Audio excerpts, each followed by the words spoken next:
I'm Joni Jackson, Director, Environment Policy Development and Monitoring, acting in the Environment and Risk Management branch.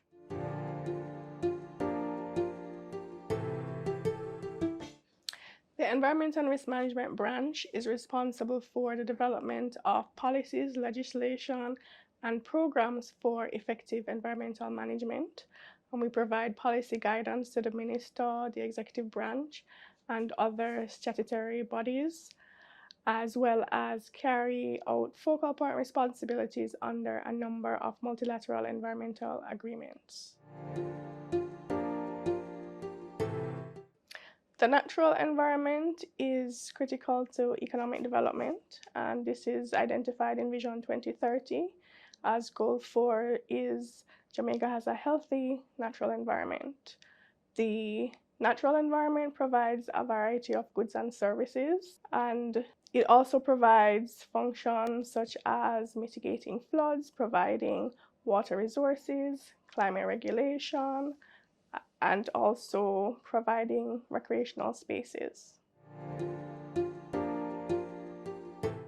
The policy and legislative framework that is set by the ministry regarding environmental matters allows us to carry out activities, economic activities and other activities in a sustainable manner.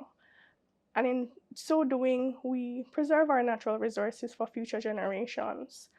The work that we do also ensures that these activities that we carry out have as little impact on the environment as possible, for, by example, setting standards for discharges to the environment.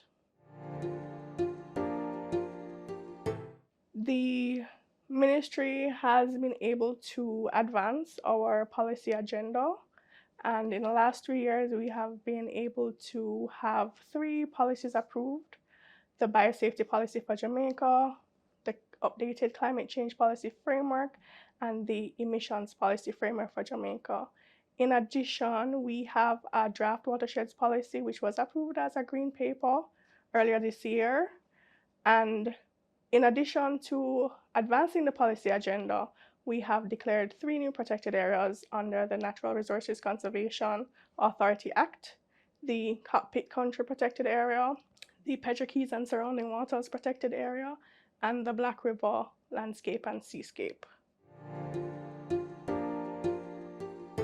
So going forward, now that we have made some strides with respect to policies, we will be advancing the legislative agenda. We'll be pursuing amendments to the Forest Act, which is already in train, the Natural Resources Conservation Authority Act, the Wildlife Protection Act, and the Watersheds Protection Act once we have an approved watersheds policy. We will also be working on some of the subsidiary legislation under the Natural Resources Conservation Act, which are the wastewater and sludge regulations and the air quality regulations. And once we have a new Forest Act, we will also be amending the regulations under that. Environmental impact assessment regulations are also being developed, and we will be doing new legislation related to protected areas and climate change.